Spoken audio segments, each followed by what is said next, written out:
욕망, 이를테면은 뭐 원수라든가 적이라든가 경쟁자라든가 요런 사람들하고는 모임을 교제를 안 하려고 하죠. 근데 니체는 적도 때로는 사랑할 필요가 있다 이런 얘기하거든. 적과도 어울린다. 적을 통해서 나를 경쟁력을 높일 수 있는 거니까 경쟁자하고도 잘 어울릴 수 있는 그런 걸 니체는 얘기하는데, 여기서는 정반대로 유유상종 이런 가벼운 모임들, 마찰이 없고 경쟁이 필요 없는 그런 어떤 소소한 모임들, 그런 것을 환영한다.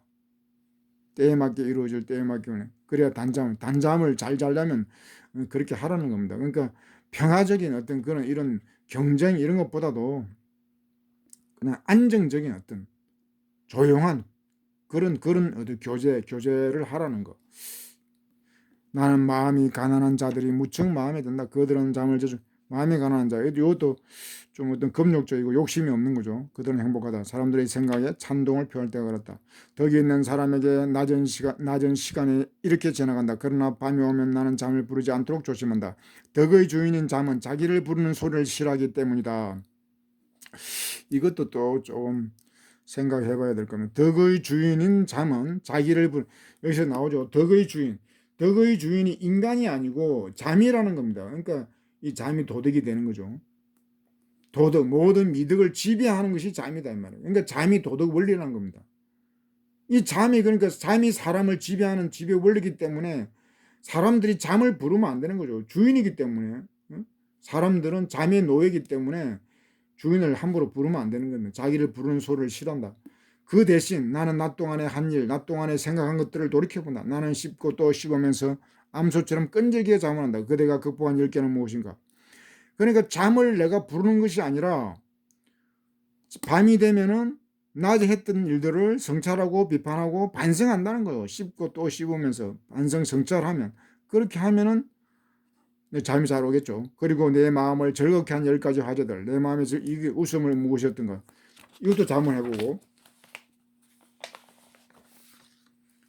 그러면 그러한 것들을 숙고하며 여러 가지 40가지 생각에 흔들리다 보면 갑자기 잠이 덕의 주인이 부르지 않는데, 잠을 요청하지도 않았는데 잠이 저절로 온다는 거예요. 덕의 주인이 바로 잠이죠. 잠이 내가 요청하고 뭐 그런 게 아니라 내 할 일을 다 하고 했을 때 저절로 온다는 겁니다. 잠이 다가 내 눈을 녹한다. 저절로 온다는 거죠. 그러면 눈이 잠긴다. 저절로 잠긴다는 겁니다. 잠이 내 입을 만진다. 그러면 입이 벌어진다. 참으로 도둑 중에서, 도둑까지 잠이 오는, 도둑 중에서도 가장 사랑스러운 도둑인 잠은 발끝으로 살금을 가서 내 생각을 훔쳐간다. 그러면 나는 이 교탁처럼 멍하니 서 있다. 아니 오래 서 있지도 못한다. 곧 들어눕는다. 잘 자게 된다는 거죠. 여기까지가 인용입니다. 인용. 그 설교자가 니체의 말이 아니고 어떤 길게 지금 이렇게 인용을 한 거예요. 설교자, 잘 나간다는 현자의 어떤 그런 도덕 설교를 지금 이렇게 니체가 길게 인용을 했습니다. 이제 이걸 비판을 하려고 한 거죠.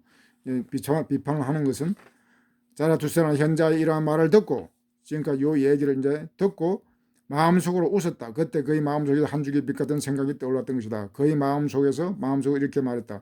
40가지 생각을 가지고 여기에 서 있는 현자는 나에게 바보로 보인다. 그러니까 단칼에 날라버린 거죠, 니체가. 응?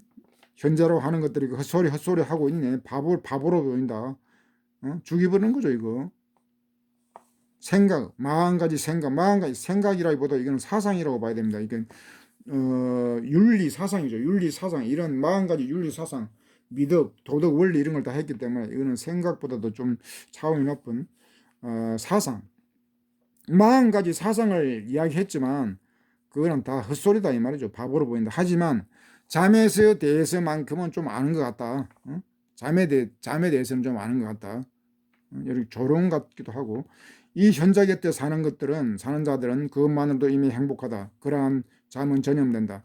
두꺼운 벽조도 뚫고 전염된다. 이러한 도덕은 쉽게 전염된다는 겁니다. 거의 강의에도 말에게 깃들어 있다. 그러므로 젊은이들의 덕의 설교자 앞에 앉아 있는 것이 결코 헛되지 않다. 이런 허무주의 도덕이 젊은이들을 끌어들이고 사회적으로 먹히는다는 거죠. 우리 사회도 마찬가지예요. 이런 지금 우리 사회를 지배하는 도덕 원리, 이 도덕이라고 하는 것도 지금 이와 크게 다르지 않습니다. 니체가 지금 오늘날 이렇게 읽히는 이유가 한 2, 30년 전에 어떤 그런 과거가 지금 현재와 거의 겹치는 거예요. 그의 지혜는 단잠을 이루기 위해서는 깨어 있으라는 것이다. 그러니까 잠이 목적이죠. 삶은 수단이, 삶은 그냥 어떤 도구적이란 그런 겁니다. 단잠을 이루기 위해서 깨어 있다. 참 엄청나죠, 이거. 말도 안 되는 건데 이런 사상이 지배한다는 겁니다. 참으로 삶이 무의미하고 무의미를 택하지 않을 수 없다면 내 경우에도 이것이 가장 선택할 만한 무의미가 아니겠는가. 삶이 무의미하다, 이 흐무주의죠. 흐무주의자로 살 수밖에 없다면은 선택할 수 있는 것이 이거밖에 더 있겠느냐. 최선의 선택은 바로 이것이다. 잠의 철학, 잠의 윤리다, 이 말이죠. 무의미가, 선택하는 무의미가 아니겠는가. 무의미, 흐무주의가 할 수 있는 거는 죽음 아니면 이렇게 잠밖에 없는 거죠. 쾌락, 안락. 덕의 교사를 찾아간 그들이 가장 갈망했던 것이 무엇이었던가를 나는 이제 분명히 이해한다. 그들은 단잠을, 게다가 양귀빛 같은 덕을 구했던 것이다. 도덕이라고 하는 것들이, 도덕이라고 내세운 것이 고작 잠이고, 그 잠을 더 잘 자게 하기 위한 이 마취제죠. 마취제, 마약. 그 마취제 같은 그런 덕을 이야기했다, 이 말이죠. 한심한 일이죠, 이거. 명성이 높았던 이 강단의 모든 현자들에게 있어서 지혜란 꿈없는 잠이었다. 그들은 삶의 보다 나은 의미를 알 수가 없었다.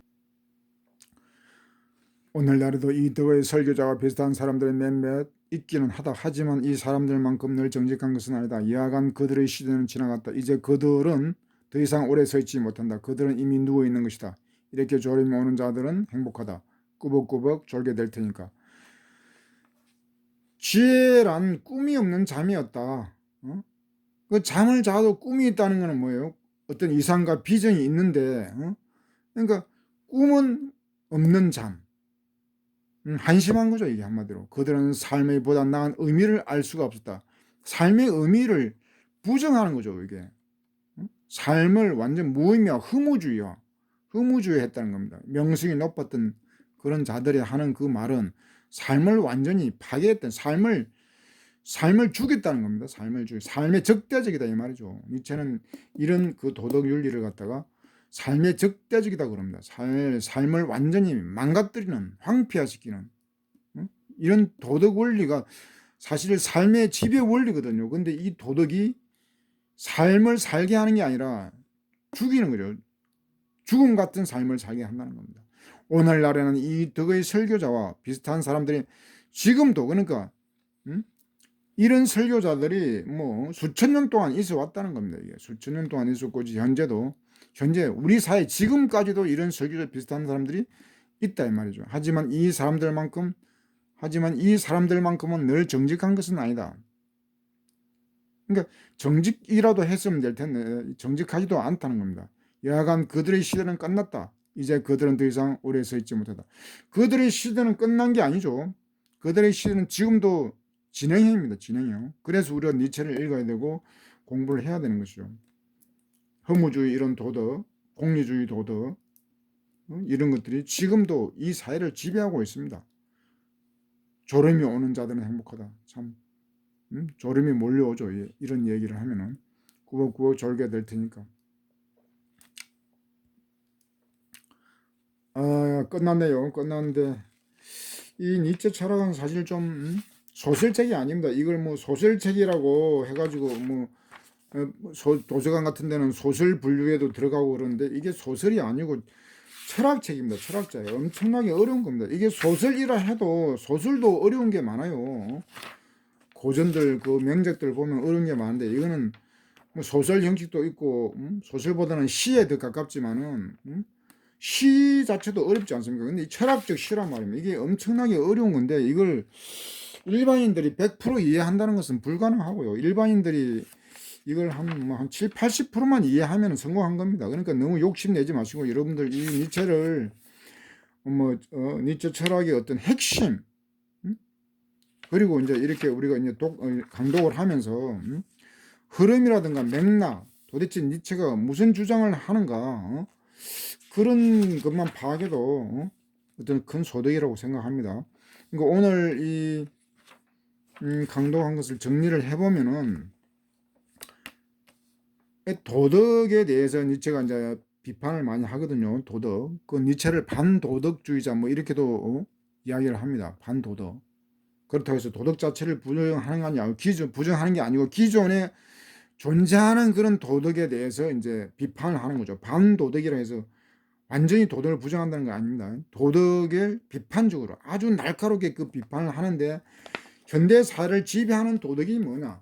그것이 바로 허무주의 도덕이고 공리주의 도덕인데 이 공리주의라는 말은 좀 뭐 생소하게 생각할 수도 있겠지만 하여튼 이 공리주의라는 거는 안락을 어떤 최고의 도덕 원리를 내세우는 겁니다. 안락, 쾌락, 뭐 행복이라고도 이렇게 이야기하지만 그 행복이 아니죠. 행복이 되려면 그건 철학적인 어떤 그런 개념이 돼야 되는데 전혀 철학이 없는 그런 거기 때문에 그 행복주의, 공리주의는 행복주의라고 자기네들은 이야기하지만 사실 쾌락주의입니다. 쾌락주의, 안락을 최고 선. 그래서 이제 니체는 그 공리주의에 대해서 상당히 비판적입니다. 우리는 학교에서 그 공리주의를 긍정적으로 그렇게 학습한 것 같은데 그건 잘못된 겁니다, 사실은. 그래서 공리주의라고 하는 것이 말과 같이 그렇게 뭐 좋은 말이 아닙니다, 사실은. 쾌락주의 이렇게 보면 돼요, 쾌락주의. 이렇게 잠을 이렇게 강조하는 이런 도덕 같은 그런 아주 잘못된 도덕이라고 할 수 있습니다. 이거 뭐 비판하면 또 문제가 될 수도 있을지 모르겠지만 하여튼 그 공리주의에 문제가 많다는 것을 여러분 이 기회에 좀 그런 것을 살펴봤으면 좋겠습니다. 이 간단히 이 정리를 하면은 이 허무주의 도덕은 안락, 쾌락 뭐 이런 거, 뭐 현실 도피적인 거, 현실에 대해서 어떤 부정적이고 삶을 부정하고 삶의 의미를 갖다가 무의미하다라고 하는 이런 난센스를 인정하는 거예요. 삶은 의미가 없다는 거. 이런 어떤 철학 기반에서 삶의 어떤 대단히 어떤 비생산적인, 비창조적인 그런 삶을 어떤 강요하는 도덕이다. 이것이 지금 우리 사회를 지배하고 있다는 것이 어떤 니체의 생각이고 지금까지도 이런 도덕이 우리 사회에서 남아있다는 것은 참 대단히 불행한 일입니다. 얼마나 여러분들 도움이 되는지 모르겠습니다. 여러분들 구독 같은 건 안 해도 되고요. 대신 여러분들이 좀 댓글을 좀 달아줬으면 좋겠네요. 여러분들이 어떻게 반응을 하는지 그게 궁금하고 뭐 이제 두 번째 강의까지 했는데 아직 부족함이 많습니다. 부족함이 많은데 앞으로 계속 보완해 가면서 지금 생각은 이걸 전체를 다 하려고 그러면 한 100강 정도는 해야 될 것 같아요. 이 책 한 권을 다 강독하려면 100강 가지고도 모자랄 수도 있는데 하여튼 뭐 그런 계획을 지금 가지고 있으니까 여러분들 좀 기대를 해 주시고 한번 이렇게 쭉 한번 나가봤으면 좋겠습니다. 이거 뭐 니체 해가지고 우리에게 뭐 손해될 것은 아무것도 없죠. 뭐 불교에서 뭐 노는이 연불한다 그런 말이 있습니다. 우리가 뭐 그런 연불은 할 거 없지만은 요즘은 어떤 여가 시간도 많고 하니까 이런 우리 철학을 통해서 삶을 갖다 공부해보고 또 멋진 세계를 열어가는 것도 큰 가치가 있다고 생각합니다. 예, 여러분 수고하셨습니다. 오늘 강의는 여기서 끝입니다.